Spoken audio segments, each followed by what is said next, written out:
ব্যথা তো থাকবেই ফাস্ট বলার।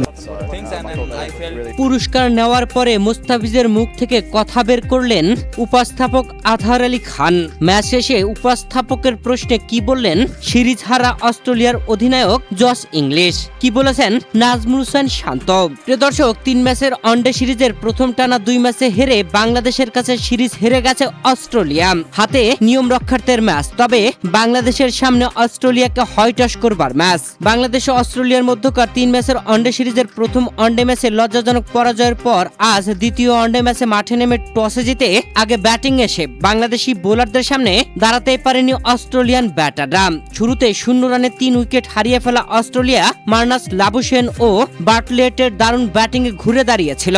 এই 2 ব্যাটসম্যানের জোড়া হাফ সেঞ্চুরিতে 42 ওভার খেলে 187 রান করেছিল অস্ট্রেলিয়া 8 উইকেট হারিয়ে। এরপরে শুরু হয়েছিল বৃষ্টি। ম্যাচ গড়ায় ডিএলএস মেথডে, আর বৃষ্টি আইনের নিয়ম অনুযায়ী আর ব্যাটিং এ নামতে পারেনি অস্ট্রেলিয়া। অনেকটা সময় বৃষ্টি হয় বাংলাদেশের সামনে। বৃষ্টি আইনের নিয়ম অনুযায়ী ডিএলএস মেথডে 192 রানের টার্গেট হয় 41 ওভারে। সেই রানের টার্গেটে ব্যাট করতে নেমে বাংলাদেশ 35 ওভারে 5 উইকেটের অসাধারণ জয় তুলে নিয়েছে। যদিও শুরুতে গোল্ডেন ডাকে প্যাভিলিয়নে ফিরেছিলেন তানজিদ হাসান তামিম, তবে সৌম্য সরকার ও নাজমুল হোসেন শান্ত দারুণ জুটি গড়েছিলেন। সৌম্য 42 রান করে আউট হবার পরে নাজমুল হোসেন শান্ত 41 রান করে আউট হয়েছিলেন। এরপরে লিটন কুমার দাস 21 রান করেছিলেন। তাওহিদ হৃদয় অপরাজিত থেকে দলের জয় নিশ্চিত করে মাঠ ছাড়েন। প্রথম ম্যাচে দুর্দান্ত ব্যাটিং করা মোসাদ্দেক হোসেন এই ম্যাচে 14 বলে 15 রান করেছিলেন। মেহেদী হাসান মিরাজ ও তাওহিদ হৃদয় দারুণ জুটিতে দলকে জেতানোর পরেই মাঠ ছেড়েছেন। যদিও এদিন খেলতে গিয়ে এলিসের বলে মাথায় আঘাত পান মেহেদী হাসান মিরাজ। মাঠে বমি করেছিলেন, স্ট্রেচারও নিয়ে আসা হয়েছিল মিরাজকে বাইরে নেওয়ার জন্য, তবে মিরাজ বাইরে যাননি, দলকে জেতানোর পরেই মাঠ ছেড়েছেন। আর দলের জয়ের পরে তাকে সরাসরি হাসপাতালে নিয়ে যাওয়া হয়। প্রিয় দর্শক, বাংলাদেশ 5 উইকেটের অসাধারণ জয় তুলে নিয়েছে 36 বল হাতে থাকতেই। আর এমন জয়ে টানা 2 ম্যাচে জিতে সিরিজে জিতে নিয়েছে বাংলাদেশ। বাংলাদেশের ওয়ানডে ক্রিকেটের ইতিহাসে অস্ট্রেলিয়ার বিপক্ষে যত সিরিজ খেলেছে এর আগে কোনো সিরিজ জিততে পারেনি। এই প্রথম অস্ট্রেলিয়ার বিপক্ষে ওয়ানডে সিরিজ জিতলো বাংলাদেশ। আর এমন ঐতিহাসিক জয় তুলে নেবার পরে বাংলাদেশের সেলিব্রেশন ছিল দেখার মতো।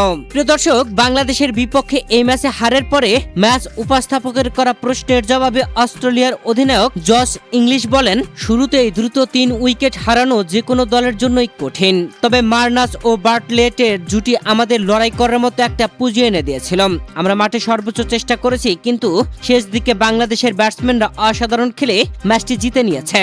3 ম্যাচের ওয়ানডে সিরিজের আছে শেষ ম্যাচ, আর শেষ ম্যাচ নিয়ে উপস্থাপক অস্ট্রেলিয়ান অধিনায়ককে প্রশ্ন করতেই অস্ট্রেলিয়ার অধিনায়ক জস ইংলিশ বলেন, পরের ম্যাচে ভালো করতে হলে আমাদের ব্যাটিং, বোলিং, ফিল্ডিং 3 বিভাগে আরো উন্নতি করতে হবে।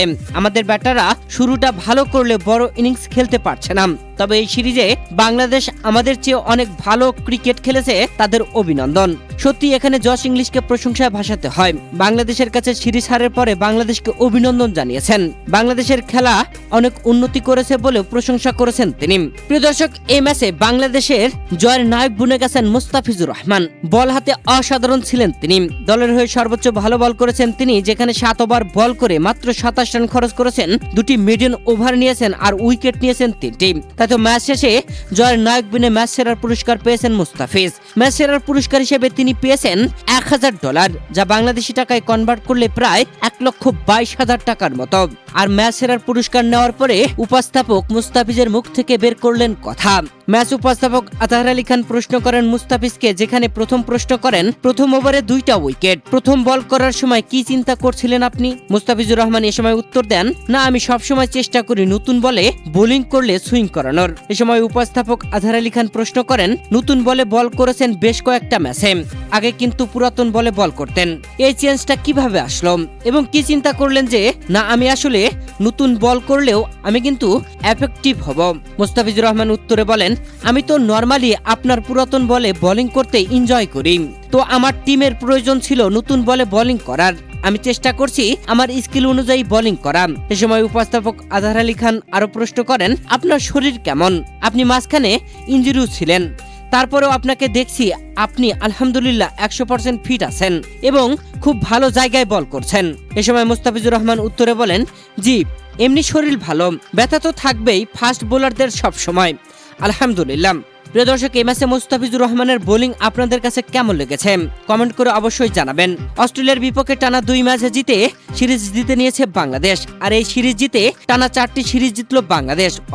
অস্ট্রেলিয়ার বিপক্ষে ঐতিহাসিক এই সিরিজ জয়ের পর ম্যাচ উপস্থাপকের করা প্রশ্নের জবাব দিতে আসেন নাজমুল হোসেন শান্ত, যেখানে অধিনায়ক মেহেদী হাসান মিরাজ মাঠে আঘাত পাওয়ার কারণে ম্যাচ জয়ের পরে তাকে হাসপাতালে পাঠানো হয়েছে। আর ম্যাচ শেষে উপস্থাপকের করা প্রশ্নের জবাবে বাংলাদেশ দলের অধিনায়কের অনুপস্থিতিতে আসা নাজমুল হোসেন শান্ত উত্তরে বলেন, সিরিজের এমন জয়ে অবশ্যই খুব ভালো লাগছে। ছেলেরা আজ যেভাবে নিজেদের মানসিকতা দেখিয়েছে তা সত্যি প্রশংসনীয়। বিশেষ করে অস্ট্রেলিয়ার 3 উইকেট পড়ে যাওয়ার পর লাবুসেন ও বার্লেট একটা ভালো জুটি করেছিল। সেখান থেকে আমাদের বোলাররা যেভাবে ম্যাচে ফিরেছে তা ছিল দেখার মতো। মুস্তাফিজ অসাধারণ বোলিং করেছে এবং নতুন বলে তাসকিন তাকে দারুণ সঙ্গ দিয়েছে। আর ব্যাটিং এর ক্ষেত্রে বলতে হয় তাওহিদ হৃদয় আজ চমৎকার ইনিংস খেলেছে এবং হৃদয় যেভাবে শেষ করেছে তা এক কথায় দারুণ ছিল। আমাদের স্বাভাবিক পরিকল্পনা অনুযায়ী খেলতে পারলে আশা করি পরের ম্যাচে ভালো ফল আসবে। মাঠে এসে এভাবে আমাদের সমর্থন দেওয়ার জন্য দর্শকদের অনেক ধন্যবাদ।